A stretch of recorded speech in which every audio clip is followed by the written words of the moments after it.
to do your winter workout. We're going to be doing some mat-based exercises that are really great and easy to do at home, but they're all designed to help the feet, the knees, and the lower back, which obviously then will help the rest of the body too, but particularly those areas and how one connects to the other.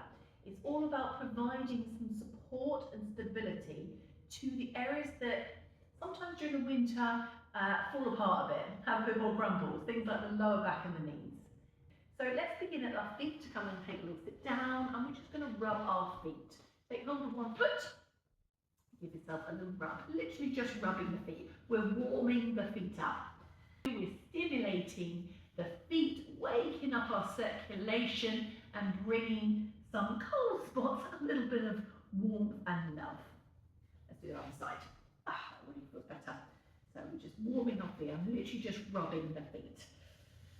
This time of year, people always say that they have a few more grumbles and aches, and it feels like the cold is seeping into the bones. Put your thumb in, give that a little prod underneath the ball of the foot.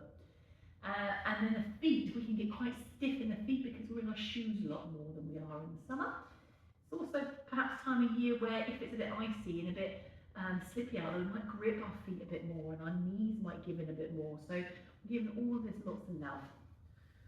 Shake out the feet, going to shake through the knees. I'm just literally patting my legs up and down on the floor and just bringing some energy all the way through the legs, circulation, start to waken things up. You can add some arms, hang on, let's add some arms. Shake it all out, just getting stagnation, pooling of tight spots and just shaking out. Okay, great, already feeling much better. Come round to your knees. Let's start taking that all the way through the spine and start moving the spine. Hands and knees, 4-point position, and a cat stretch. Tailbone pulled under, round the lower back, middle back, upper back, tap your head in. Send the tailbone away, find a straight line, top of the head to the tailbone. Round the tailbone under, into the cat stretch, and bring it back away into a straight line. One more time, round the spine under, almost pull the tailbone slightly forward, and notice if you're someone that easily arches the shoulders. Could you slightly back off, but pull the tailbone under? How would that feel? And then bring it back to the centre. Let's take that into a little arch. Rather than just hanging out on the shoulders or hanging out on the tummy and lower back, could you keep that little bit of mind attention, sit bones up, chest forward, stretching sit bones in the tailbone back here, and chest and upper back. Round it all under as you exhale. Send it into that extension as you inhale. Round as you exhale. Send it forward as you inhale. One more. Now do that internally. So pull the tummy in and up to feel like your inner sides are rounding rather than just your outsides. Inhale, send it away and keep some control on the tummy. And then sit back and take the weight off your hands. So we're going to go back onto our back now and start to bring the work from the feet up to the knees and into the buttocks with a little bit of tip and tuck. So I've got a little head pad under my head. If you feel any time your neck feels a bit kind of swallowed when your head's on the floor, it's a great idea to have one. Knees bent, feet flat. Just check into your feet. Sometimes we stand or lie here with our heels turned in and our toes turned out. Can you separate your heels so the outside edge of your baby toe is in line with your heel? Hands down, open your chest. Let the pelvis feel nice and heavy. We're not gripping, we're just letting the pelvis be. So tipping is sending the weight on the tailbone, feeling your hips higher than your pubic bone. Tucking is sending it the other way where the pubic bone is higher than the hips and the lower back and ribs feel like they're weighted down. Tipping forward, letting the lower back and the ribs get lighter. Tucking, send it backwards. So just do that a few times. Now this time, as we tuck under, hold it. Now internally, pull your stomach in and up. Feel like your abdominals are pulling against the mat. Your heels pull towards your buttocks without physically moving them. It's more like a muscular action. And then you're going to hold all that feeling of heels to buttocks, tummy to floor, but now let your buttocks pull down to your heels. So your pelvis levels back off again, but you're holding the connection between your tummy and the back of your legs. Then if you let go, flop. Do that again. Breath in. Exhale. Tuck under, physically moving the pelvis under. Stay. We're going to scoop the tummy, pull it into the mat and hold it. Feel the heels tighten towards the buttocks, so the tummy and the back of the legs and bum are working. But then untuck your pelvis, not to tilt, but just to bring it to the middle. Feel like your buttocks are being pulled to your heels, but I've still got a tummy connection and I've still got a back of the leg connection. And that's the one I want to hold. I'm just going to remove my head pillow, and we're going to take that up into a little bridge. So imagine that the tip of your tailbone lifts up to the back of your knees and releases. It's like a miniature tuck under, and as that happens, the tummy is pulled in and the back of the legs are still working. Pull. Now when that happens, you can feel your buttocks starting to want to do something. So without squeezing them, just roll all the way up into the shoulders. Take a moment here to feel, do you need to change your feet? For me, I need to bring them in more so I feel better connected to my buttocks. Too far away, I just feel it in the back of the legs, and it's not quite giving what I need. So play around with that. You might do the other way around. You might need to move your feet further away. And now as you roll down, keep your hips lifted, but roll the upper back down. It almost feels like there's a button being pressed here at the chest, and you pull the chest down through to the tummy, through to the navel, and then through to the pelvis and level it off. Let's do that again. So that miniature tuck under, tummy pulled in and up, buttocks feel like they're lifting, heels pull into buttocks, and roll it all the way. Check at the top. When you're a bit stiff in your pelvis, your lower back also feels like it can't move much. And so instead of going to a place that is comfortably okay, we try to get ego involved and go further by just arching the back. So try not to arch, keep the place you found, and if you want to increase, it is the tip of the tailbone pulls under to the back of the knees, and then I open from the thighs, not open from the chest, holding that in. Roll it down. Let's add a bit of flow. So we breathe in here, exhale, scoop the tummy and roll all the way up. Reach the arms over and breathe in. Exhale, begin to roll down, and at some point your arms need to come and they come over the top. Now notice I just did something weird with my wrist, that's just because the tower is in my way. Roll all the way up. If it wasn't, you're going to keep your wrist perfectly straight as they go over. My finger's going to hit here, so that's why I'm just releasing down. And then roll it down and the arms will follow. Let's do that one more time like a wave. Scooping from the inside of the body to roll up. Inhale from the outside to go out. Exhale, pulling the inside to come down. Inhaling, reaching the arms back down again. Good. So there's a bit of flow from the pelvis upwards. So now we're going to bring it up onto a knees and then to back of the legs working into a little lunge back position, or what we call the thigh stretch.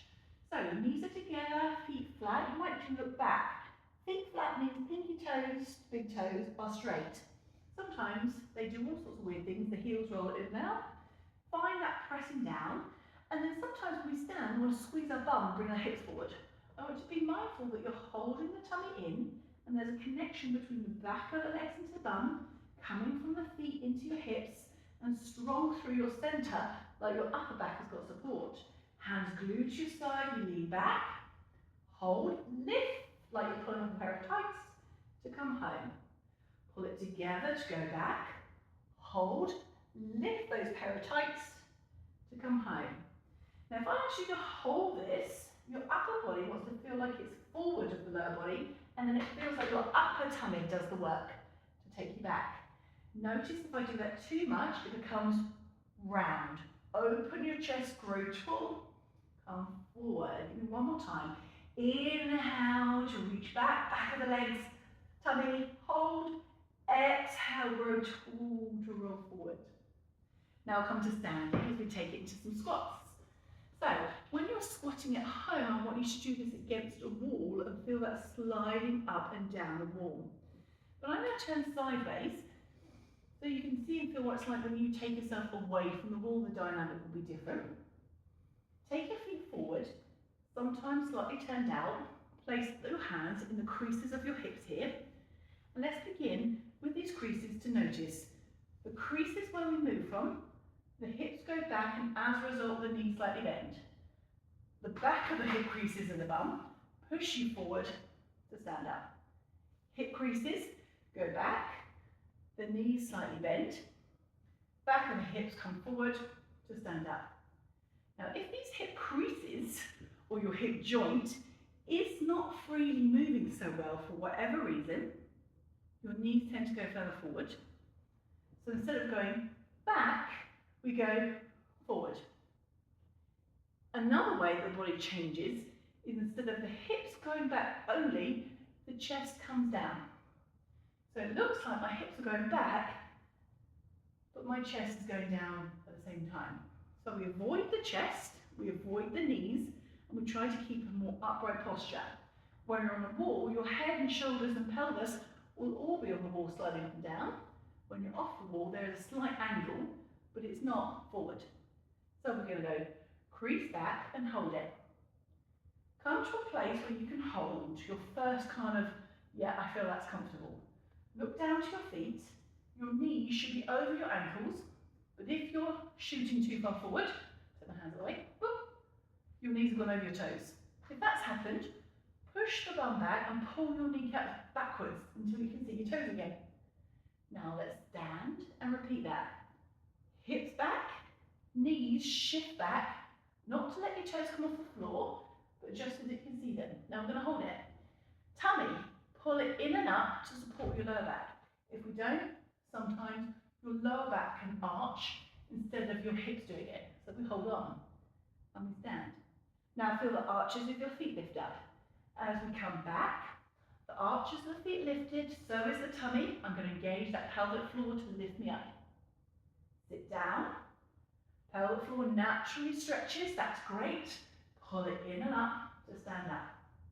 And if you notice with your hands on your back, when you squat well, the lower back does not feel like it changes anywhere.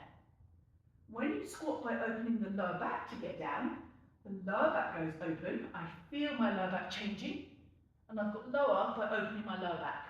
Try not to do that. Sit down, take the arms forward, stand up, take the arms back. 2 more. Last time, sit back and stand up. Now let's turn to face me, put it all together. Stand with your feet parallel facing forward, arms cross one on top of each other. If that's not good for you, you can take your hands behind your head, hands to the front. Sometimes it's nice just to hold them here and have a bit of extra press in. Toe knuckles on, heels on. Find a lift through the arch of the feet, soften the knees. Feel a lift through the back of the legs and the bottom. Feel the upper body come over until it's over your hips and not backwards. And then your tummy connects on. Keep all the feeling of lifting the weight off the ankles, off the knees, off the hips, and draw that energy up into your tummy and support around your lower back. We lift up, hold. Check, did you, instead of lifting up, take the lower back and arch it forward to go up? Feels like your bum sticks out. Let's not do that.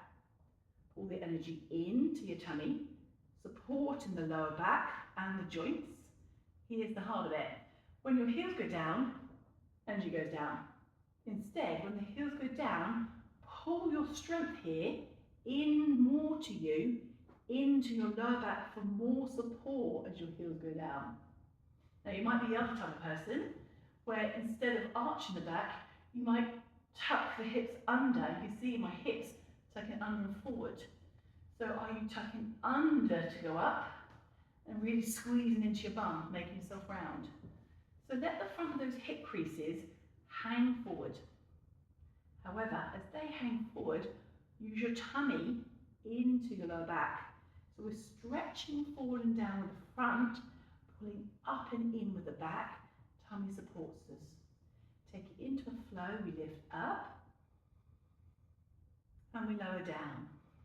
Your hands aren't doing what my hands are doing. You lift up and lower down. Your hands could be by your side, squeeze to help you. They could be under your bum cheeks to remind you to do something. They could be on the hip bones here to feel this work in the lower tummy working. Or they could be balanced front, back ahead. One more, breathe in. Hold it. Pedal the feet. Let's get movement back into the feet again. And as you pedal the feet, notice the obvious hip to hip sway, Shakira hips. Instead, think of the energy going up, up, up, up, up, up, and in, and in, and in, not out, and down,